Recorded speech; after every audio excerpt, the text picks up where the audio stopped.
രാവിലെ റെഡിയായി പോകാൻ നേരം ഗോകുൽ അകത്തേക്ക് നോക്കി. ദേവിക ഒരുങ്ങിയിറങ്ങി വരുന്നോ എന്നാണ് അവൻ നോക്കുന്നത്. താൻ പോകുമ്പോൾ തൻ്റെ ഒപ്പം വരണമെന്ന് അവൻ ദേവികയോട് നേരത്തെ പറഞ്ഞിരുന്നു. എവിടേക്കാണ് എന്നോ എന്തിനാണ് എന്നോ പറഞ്ഞിരുന്നില്ല. അങ്ങനെ പറഞ്ഞിരുന്നില്ല എങ്കിൽ പോലും അവൾ വരുമെന്ന് അവനറിയാം. അവൻ്റെ പ്രതീക്ഷ തെറ്റിയില്ല. പഴയ ഒരു കോട്ടൺ ചുരിദാർ അണിഞ്ഞുകൊണ്ട് ദേവിക മുറ്റത്തേക്ക് ഇറങ്ങി വന്നു. ഒരരികിൽ മാറ്റിയിട്ടിരിക്കുന്ന ചെരുപ്പ് കാലിലെടുത്ത് ധരിച്ചുകൊണ്ട് അവൾ അരികിലേക്ക് വരുമ്പോൾ അവൻ ഡ്രൈവിംഗ് സീറ്റിലേക്ക് കയറിയിരുന്നു. നമ്മളിതെങ്ങോട്ടാ? സീറ്റ് ബെൽറ്റ് ധരിച്ചുകൊണ്ട് അവൾ ചോദിക്കുമ്പോൾ അവൻ അത് കേൾക്കുന്നില്ല എന്ന ഭാവത്തിൽ മുൻപോട്ട് നോക്കി ഡ്രൈവ് ചെയ്യുകയായിരുന്നു. പോകുന്നത് എവിടേക്കാണെന്ന് ഇപ്പോൾ പറയാൻ അവന് താല്പര്യമില്ല എന്ന് മനസ്സിലായതും അവൾ മൗനം പാലിച്ചുകൊണ്ട് പുറത്തേക്ക് നോക്കിയിരുന്നു. കുറച്ചു നേരം കഴിഞ്ഞതും കാർ ശ്രീമംഗലം ഫിനാൻസിൻ്റെ മുന്നിൽ നിർത്തി. നമ്മളെന്തിനാ ഇങ്ങോട്ട് വന്നത്? അവൾ സംശയത്തോടെ ചോദിച്ചു. ശ്രീമംഗലം ഫിനാൻസ് രാഹുൽ നോക്കി നടത്തുന്ന സ്ഥാപനമാണ്. ഇവിടേക്ക് വരേണ്ട കാര്യം ഗോകുലിനില്ല എന്ന് അവൾക്കറിയാം. അതുമാത്രമല്ല, ആ വരവിൽ തന്നെയും ഒപ്പം കൂട്ടിയിട്ടുണ്ട് എങ്കിൽ അതിൻ്റെ പിന്നിൽ എന്തോ ഒരു ലക്ഷ്യമുണ്ട്. നമ്മുടെ ഫിനാൻസിൽ ഇന്നു മുതൽ നീ നിന്നാൽ മതി, ജോലിക്കാരിയായിട്ടല്ല. നിനക്ക് ഫിനാൻസിൽ നിന്ന് പരിചയമുള്ളതല്ലേ. ഏട്ടനെ കൊണ്ട് എല്ലാം കൂടി ഒറ്റയ്ക്ക് നോക്കി നടത്താൻ പറ്റുന്നില്ല. ഇതാകുമ്പോൾ ഇവിടുത്തെ കാര്യങ്ങൾ നീ ശ്രദ്ധിക്കുമല്ലോ. കാര്യങ്ങളെല്ലാം ചെയ്യാൻ സ്റ്റാഫുണ്ട് ഇവിടെ. നീ എല്ലാം ഒന്ന് ശ്രദ്ധിച്ചാൽ മാത്രം മതി. അവളെ എതിർക്കാൻ ആകാത്ത വിധം വാക്കുകളാൽ പൂട്ടിക്കൊണ്ട് അവൻ കാർ തുറന്ന് പുറത്തേക്കിറങ്ങുമ്പോൾ അവളും മനസ്സില്ലാ മനസ്സോടെ പുറത്തേക്കിറങ്ങി. അല്പം ദൂരെയായി അവൾ ജോലി ചെയ്തിരുന്ന ഫിനാൻസ് കാണാൻ കഴിയുന്നുണ്ട്. അവിടെ നിന്ന് കുറച്ചുകൂടി മുന്നോട്ട് പോയാൽ രാഹുലേട്ടൻ്റെ വർക്ക്ഷോപ്പാണ്. ആ ഓർമ്മയിൽ അവളൊന്ന് ശ്വാസം വലിച്ചെടുത്തു. വാ പറഞ്ഞുകൊണ്ട് അവൻ അകത്തേക്ക് കയറുമ്പോൾ മറ്റു മാർഗമില്ലാതെ അവളും അകത്തേക്ക് നടന്നു. അവളെ എല്ലാ കാര്യങ്ങളും ഏൽപ്പിച്ചതിന് ശേഷം അവൻ തിരിച്ചു പോകുമ്പോൾ അവൾ ഒരു ഫയൽ കയ്യിലേക്കെടുത്ത് അതിലേക്ക് നോക്കി. ഒരു ദിവസം കൊണ്ട് തന്നെ അവിടുത്തെ കാര്യങ്ങളെല്ലാം അവൾക്ക് ഏകദേശം പരിചയമായി. ഒരു സ്റ്റാഫ് കൂടിയുണ്ട്. അവർ എല്ലാ കാര്യങ്ങളും വിശദമായി പറഞ്ഞു കൊടുത്തു. വൈകുന്നേരം 5 മണിയായപ്പോൾ അവർ വാതിൽക്കൽ ചെന്നുകൊണ്ട് പുറത്തേക്ക് നോക്കി. ഈ സമയത്താണ് സാധാരണ ഹരി തന്നെ കൂട്ടാൻ വർക്ക്ഷോപ്പിൽ നിന്നും ഇറങ്ങി ഫിനാൻസിലേക്ക് വന്നുകൊണ്ടിരുന്നത്. അവൻ പോകുന്നത് ദൂരെ നിന്നെങ്കിലും ഒന്ന് കാണാൻ കഴിഞ്ഞാലോ എന്ന ചിന്തയായിരുന്നു മനസ്സിൽ മുഴുവൻ. എന്നാൽ അവൾക്കങ്ങനെ ഒരു കാഴ്ച കാണാൻ കഴിഞ്ഞില്ല. ആ നേരമെല്ലാം അകത്ത് തനിച്ചിരിക്കുകയായിരുന്നു ഒരുവൻ. ഉച്ചയ്ക്ക് ആഹാരം കഴിക്കാനായി രാഹുൽ കയറി വന്നതും വരലക്ഷ്മി അവനെ മുറുകിയ മുഖത്തോടെ നോക്കി. നീ കൂടി അറിഞ്ഞുകൊണ്ടാണോ അവളെ ഗോകുൽ ഫിനാൻസിൽ കൊണ്ടുപോയത്? അവർ ദേഷ്യത്തോടെ ചോദിച്ചു.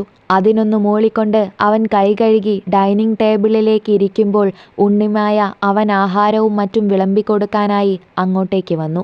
തനിക്ക് വിളമ്പിത്തരാനായി നിന്നവളെ അവൻ തൻ്റെ അരികിൽ പിടിച്ചിരുത്തിക്കൊണ്ട് പ്ലേറ്റിൽ ആഹാരവും കറിയും വിളമ്പി മുന്നിലേക്ക് വെച്ചു കൊടുത്തു. അവൻ്റെ കാര്യം നമുക്ക് മനസ്സിലാക്കാം. പണ്ടും അവളും അവനും അടയും ചക്കരയുമായിരുന്നല്ലോ. അതുപോലെയാണോ നിന്റെ കാര്യം? അവളോട് ഇത്ര പെട്ടെന്ന് നീ ക്ഷമിച്ചു കൊടുക്കുമെന്ന് ഞാൻ കരുതിയിരുന്നില്ല. മഹേശ്വരി കഴിക്കാനായി വന്നതും വരലക്ഷ്മി പറഞ്ഞുകൊണ്ടിരുന്നത് നിർത്തി. മഹേശ്വരിയുടെ മുഖത്ത് പതിവിലും തെളിച്ചമുണ്ടായിരുന്നു. അതെല്ലാവർക്കും ഒറ്റ നോട്ടത്തിൽ മനസ്സിലാവുകയും ചെയ്തു. പിന്നീട് കഴിച്ചെഴുന്നേൽക്കുന്നത് വരെയും ആരും ഒന്നും മിണ്ടിയില്ല. എല്ലാവരും കഴിച്ചെഴുന്നേറ്റ് കഴിഞ്ഞപ്പോൾ മാധവനുള്ള കഞ്ഞിയുമായി വരലക്ഷ്മി മുറിയിലേക്ക് പോയി. പിന്നാലെ തന്നെ രാഹുൽ ഉണ്ണിമായെയും കൂട്ടി മുറിയിലേക്ക് നടന്നു. ഈ വയറും താങ്ങി ഇങ്ങനെ നടക്കരുത് എന്ന് പറഞ്ഞാൽ കേൾക്കില്ല. കുറച്ചു നേരമെങ്കിലും മുറിയിൽ വന്ന് കിടന്നുകൂടെ നിനക്ക്? അതോ എന്നോടുള്ള വാശി ഇപ്പോഴും അതുപോലെയുണ്ടോ? അവൻ്റെ ചോദ്യം കേട്ടതും അവളൊന്ന് കണ്ണുരുട്ടിക്കൊണ്ട് അവൻ്റെ അടുത്തേക്കിരുന്നു. അമ്മ പറഞ്ഞ കാര്യം ഏട്ടനും അറിഞ്ഞിരുന്നോ? അവൾ സംശയത്തോടെ ചോദിച്ചു. ഞാൻ അറിയാതെ ഫിനാൻസിൽ ഒരു കാര്യം തീരുമാനിക്കുമെന്ന് നിനക്ക് തോന്നുന്നുണ്ടോ? ഇവിടെ നിന്നാൽ അവൾക്കുള്ള സമാധാനം കൂടി ഇല്ലാതെയാകും. പറഞ്ഞുകൊണ്ട് അവൻ ആലോചനയോടെ ഇരുന്നപ്പോൾ അത് സത്യമാണ് എന്ന് ഉണ്ണിമായയ്ക്കും തോന്നി. പിന്നാലെ നടന്ന് ശല്യം ചെയ്യുന്ന മഹേശ്വരിയും കാണുമ്പോഴൊക്കെ മുഖം വീർപ്പിക്കുന്ന വരലക്ഷ്മിയും ഒട്ടും മോശമല്ല. 3 ദിവസങ്ങൾ അങ്ങനെ തന്നെ കടന്നുപോയി. ഉച്ചയ്ക്ക് അടുത്ത ഹോട്ടലിൽ നിന്ന് വാങ്ങിക്കൊണ്ടുവന്ന ഊണുപൊതി തുറന്നു വെച്ച് അതിലേക്ക് നോക്കിയിരിക്കുമ്പോഴാണ് ഹരിയുടെ അരികിലേക്ക് ജിതിൻ വന്നത്. അവൻ എന്തോ ന്യൂസും കൊണ്ടാണ് വന്നിരിക്കുന്നത് എന്ന് മുഖഭാവം കാണുമ്പോൾ തന്നെ അറിയാം. അങ്ങനെയാണെങ്കിൽ ഒന്നും ചിന്തിക്കാതെ തന്നെ അവൻ അത് പറയുകയും ചെയ്യും. അതുകൊണ്ട് തന്നെ അവനെ ശ്രദ്ധിക്കാത്തതുപോലെ ആഹാരത്തിലേക്ക് നോക്കിയിരുന്നു. ഹരി, ദേവിക ശ്രീമംഗലത്തെ ഫിനാൻസിലുണ്ട്. 2-3 ദിവസമായി അവൾ അവിടെയാണ്. അവൻ്റെ വാക്കുകൾ കേട്ടതും ചോറ് ഇളക്കിക്കൊണ്ടിരുന്ന ഹരിയുടെ വിരലുകൾ നിശ്ചലമായി. ഒരു നിമിഷം ഓർമ്മകൾ അവനെ ശ്വാസം മുട്ടിച്ചുവെങ്കിലും അടുത്ത നിമിഷം സംയമനം വീണ്ടെടുത്തുകൊണ്ട് അവനൊന്ന് പുഞ്ചിരിച്ചു. അത് അവരുടെ സ്വന്തം സ്ഥാപനമല്ലേ, ഇഷ്ടമുള്ളവർക്ക് ഇരിക്കാമല്ലോ പറഞ്ഞുകൊണ്ട് അവൻ വീണ്ടും ചോറിലേക്ക് ശ്രദ്ധ തിരിച്ചതും ജിതിൻ ഒന്നമ്പരക്കാതിരുന്നില്ല. നിനക്ക് അവളോട് ഒന്ന് സംസാരിച്ചുകൂടെ? മടിച്ചാണ് ജിതിൻ അത് ചോദിച്ചത്.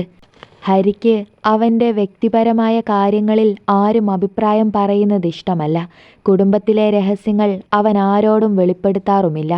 അങ്ങനെയുള്ളപ്പോൾ തൻ്റെ ഭാര്യയുമായി സംബന്ധിക്കുന്ന ഒരു വിഷയം അവൻ കൂട്ടുകാരനോട് പറയുമോ? പറയില്ല എന്ന് തന്നെയായിരിക്കും ഉത്തരം. എന്തിന്? പറഞ്ഞുകൊണ്ട് അവൻ മുഖം കുനിച്ചപ്പോൾ ജിതിൻ ഒന്നും മിണ്ടാതെ തിരിഞ്ഞു നടന്നു. ജിതിനോട് അങ്ങനെയൊക്കെ പറഞ്ഞുവെങ്കിലും ആ വാർത്ത അറിഞ്ഞപ്പോൾ മുതൽ ഹരിയുടെ മനസ്സിൽ ഒരു പരവേശം ഉടലെടുത്തിരുന്നു. എങ്ങനെയെങ്കിലും ദേവികയെ ഒന്ന് കാണണമെന്ന ചിന്ത. പക്ഷേ താൻ അവളെ കാണാനായി ചെന്നതാണ് എന്ന് അവൾക്ക് തോന്നാനും പാടില്ല. അപ്പോഴാണ് മുൻപ് ദേവിക ജോലി ചെയ്തിരുന്ന ഫിനാൻസിൽ പണയം വെച്ചിരിക്കുന്ന സ്വർണത്തെക്കുറിച്ച് അവൻ ഓർത്തത്. അതിൻ്റെ ചീട്ട് അവൻ്റെ പേഴ്സിനുള്ളിൽ ഭദ്രമായിരുന്നു. അത് തപ്പി കയ്യിലെടുത്തുകൊണ്ട് അവൻ തൻ്റെ ഡ്രസ്സ് മാറി ഇറങ്ങി. ശേഷം ബൈക്കിൽ കയറി സ്റ്റാർട്ട് ചെയ്തു. ബൈക്ക് അവിടെ നിന്ന് പോയതും ജിതിൻ ഞെട്ടലോടെ അങ്ങോട്ടേക്ക് നോക്കി. ഹരിയോട് ഈ വാർത്ത പറയുമ്പോൾ അവൻ ദേവികയെ കാണാനായി ശ്രമിക്കുമെന്നറിയാമായിരുന്നു. എങ്കിലും ഇത്ര വേഗം അവൻ്റെ ഭാഗത്തു നിന്നും ഇങ്ങനൊരു പ്രതികരണം പ്രതീക്ഷിച്ചിരുന്നില്ല.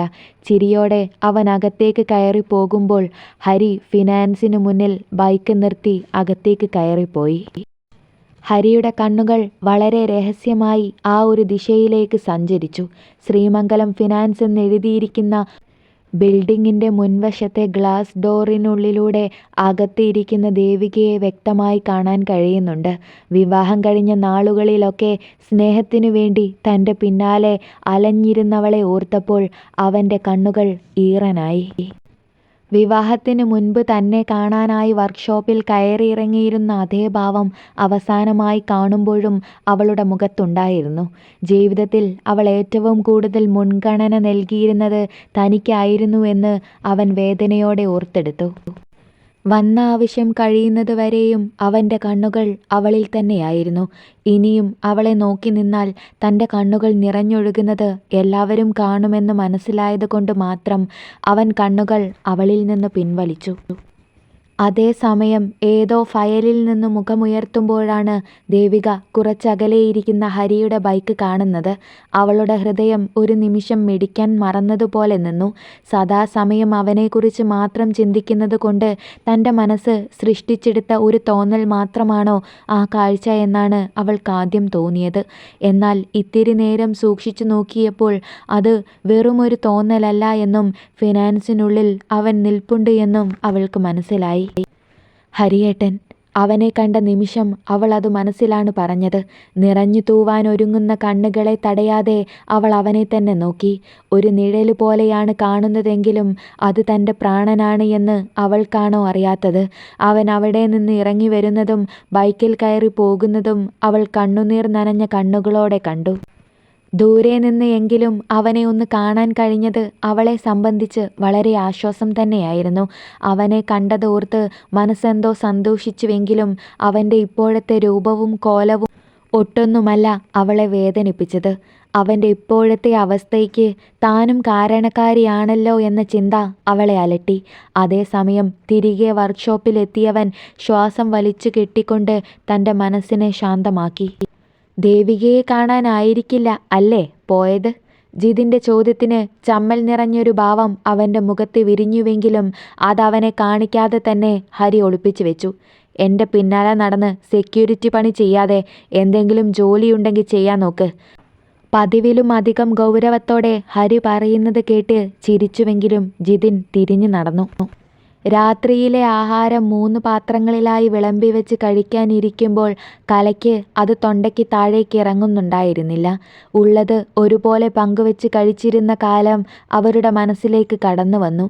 അന്നൊക്കെ ഇഷ്ടപ്പെട്ട വിഭവങ്ങൾ പോലും തൻ്റെ സഹോദരങ്ങൾക്ക് വേണ്ടി മാറ്റിവെക്കുന്നവനായിരുന്നു ഹരി.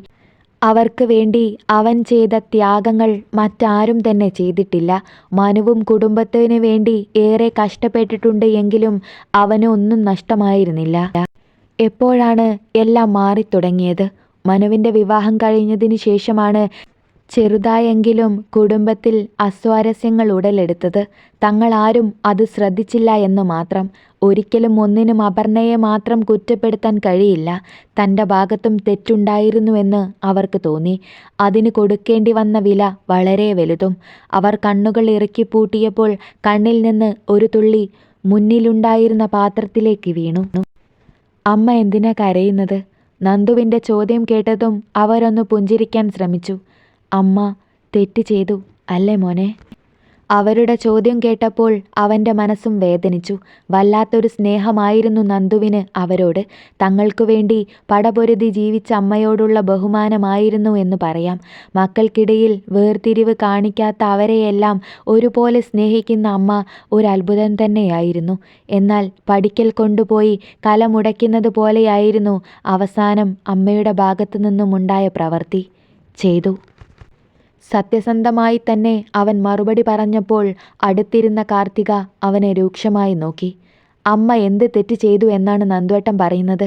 ദേവിക ഏട്ടത്തിയും അപർണ ഏട്ടത്തിയും തമ്മിൽ പ്രശ്നങ്ങൾ ഉണ്ടായപ്പോൾ അമ്മ ന്യായത്തിൻ്റെ ഭാഗത്ത് നിന്നു. അങ്ങനെ തീരുമാനമെടുക്കുകയും ചെയ്തു. ഒരാൾ പറയുന്നത് കള്ളമാണോ സത്യമാണോ എന്ന് നമുക്ക് ചൂഴ്ന്നു നോക്കാൻ പറ്റില്ലല്ലോ. അതുപോലെ അമ്മയ്ക്കും തെറ്റുപറ്റി. അതിന് ഏട്ടൻ അമ്മയെ കുറ്റപ്പെടുത്തണ്ട. അവളുടെ വാക്കുകൾ കേട്ടപ്പോൾ അവൾക്കിപ്പോഴും ദേവികയോട് നീരസമുണ്ട് എന്ന് നന്ദുവിന് തോന്നി. കാർത്തികയുടെ വാക്കുകൾക്ക് തക്കതായ മറുപടി കൊടുക്കണമെന്നുണ്ടായിരുന്നുവെങ്കിലും അതിനവൻ മുതിർന്നില്ല. അമ്മയുടെ ഒപ്പമുള്ള തങ്ങൾ രണ്ടുപേരും കൂടി പരസ്പരം വഴക്ക് കൂടിയാൽ അത് അമ്മയെ മൊത്തത്തിൽ തകർത്ത് കളയും. അതുകൊണ്ട് മാത്രം അവൻ മൗനം പാലിച്ചു. ഞാൻ ദേവികയോട് പോയി സംസാരിച്ചാലോ മോനെ? അവർ ചുമലിൽ ഇട്ടിരുന്ന തോർത്തുകൊണ്ട് കണ്ണുനീർ തുടച്ചുകൊണ്ട് ചോദിച്ചു. അതിന് നന്ദു അവരുടെ മുഖത്തേക്ക് നോക്കി. ദേവിക ഏട്ടത്തിയെ അമ്മ ശ്രീമംഗലത്ത് പോയാണോ കാണാൻ പോകുന്നത്? നന്നായിരിക്കും. സംസാരിച്ച് തിരികെ കൊണ്ടുവരാൻ കഴിയുമായിരുന്നുവെങ്കിൽ ഏട്ടൻ അതിന് ശ്രമിക്കുമായിരുന്നില്ലേ? അമ്മ അടിച്ചു പുറത്താക്കിയ ഏട്ടത്തിയെ അവർ 2 കൈയും നീട്ടി സ്വീകരിച്ചതാണ്. അഭയം കൊടുത്തവരെ തള്ളിക്കളഞ്ഞ് ഏട്ടത്തി ഇനി തിരികെ വരുമെന്ന് തോന്നുന്നുണ്ടോ? ഇനി ഒരിക്കലും ഏട്ടത്തി ശ്രീമംഗലത്തുകാരോട് നന്ദികേട് കാണിക്കില്ല. പ്രായത്തിൽ കവിഞ്ഞ പക്വതയോടെ പറഞ്ഞതിന് ശേഷം പാത്രവുമായി എഴുന്നേറ്റ് പോകുന്ന തൻ്റെ ഇളയ മകനെ കണ്ടപ്പോൾ അവൻ്റെ അത്രയും ബുദ്ധിയും ബോധവും പോലും തനിക്കില്ലല്ലോ എന്നാണ് അവർ ചിന്തിച്ചത്. കാറിൻ്റെ കീയും എടുത്തുകൊണ്ട് മുറ്റത്തേക്ക് ഇറങ്ങിപ്പോകുന്ന പ്രജിലിനെ കണ്ടപ്പോൾ വരലക്ഷ്മി അവൻ്റെ പിന്നാലെ ചെന്നു. ഇന്ന് കാറിലാണോ പോകുന്നത്? അവർ സംശയത്തോടെ ചോദിച്ചു. മാധവന് സുഖമില്ലാതായതിനു ശേഷം അയാൾ കാർ ഉപയോഗിക്കാറില്ലാത്തതിനാൽ അതങ്ങനെ കിടക്കുകയാണ്. എങ്കിലും പ്രജിൽ കാർ ഉപയോഗിക്കാറില്ല. അവൻ്റെ ബൈക്ക് തന്നെയാണ് ഇഷ്ടം. അതിൽ അങ്ങനെ സ്പീഡ് കൂട്ടി ചീറിപ്പാഞ്ഞു പോകരുത് എന്ന് എത്ര പറഞ്ഞാലും അവൻ കേൾക്കുകയുമില്ല. എന്നാൽ ഇന്നാരും പറയാതെ അവൻ കാർ എടുത്തു പോയപ്പോൾ അവർക്ക് സ്വാഭാവികമായും ഒരു സംശയം തോന്നി. അമ്മയ്ക്ക് ഇതെന്തൊക്കെ അറിയണം? എനിക്ക് ഫ്രണ്ട്സിനെയും കൂട്ടി ഒരിടം വരെ പോകാനുണ്ട്. പറഞ്ഞുകൊണ്ട് അവർക്ക് കൂടുതൽ മുഖം കൊടുക്കാതെ അവൻ കാറിൽ കയറി അത് സ്റ്റാർട്ട് ചെയ്തു പോയി. എന്തെങ്കിലും ആകട്ടെ എന്ന് ചിന്തിച്ചുകൊണ്ട് അവരും തിരിഞ്ഞ് അകത്തേക്ക് കയറിപ്പോയി. കുറച്ചു ദൂരം മുന്നോട്ട് പോയപ്പോൾ അവൻ്റെ കണ്ണുകൾ ഒരുവളിൽ പതിഞ്ഞു. മാടപ്രാവിനെ പോലെ പതുങ്ങി നിൽക്കുന്നവൾ, പിടയ്ക്കുന്ന കണ്ണുകളും തീക്ഷ്ണമായ സൗന്ദര്യവും. അവൻ ഒന്ന് ശ്വാസം വലിച്ചെടുത്തു. മനസ്സിനെ നിയന്ത്രിച്ചുകൊണ്ടാണ് അവൻ അവളുടെ അരികിലായി കാർ നിർത്തിയത്. പതിവില്ലാതെ അവനെ കാറിൽ കണ്ടപ്പോൾ അവളും ഒന്ന് സംശയിച്ചു. വേഗം കയറ് പറഞ്ഞുകൊണ്ട് അവൻ കോ ഡ്രൈവർ സീറ്റിലെ ഡോർ തുറന്നപ്പോൾ അവൾ സംശയിച്ച് തന്നെ നിന്നു. പിന്നാലെ തന്നെ അവൻ്റെ മുഖം വാടിപ്പോയി. ആ മുഖത്ത് പെട്ടെന്ന് നിറഞ്ഞ സങ്കടം കണ്ടപ്പോൾ അവൾ താല്പര്യമില്ലാതെയാണ് എങ്കിലും അകത്തേക്ക് കയറി ഡോർ അടച്ചു. നിനക്ക് ഞാൻ പറഞ്ഞത് വിശ്വാസമായില്ലേ ഗൗരി? എൻ്റെ അമ്മയെ കാണാനാണ് നമ്മൾ പോകുന്നത്. അമ്മയ്ക്ക് നിന്നെ പരിചയപ്പെടുത്തി കൊടുത്തു കഴിഞ്ഞാൽ അമ്മ തന്നെ എല്ലാ കാര്യങ്ങളും ശരിയാക്കിക്കൊള്ളും.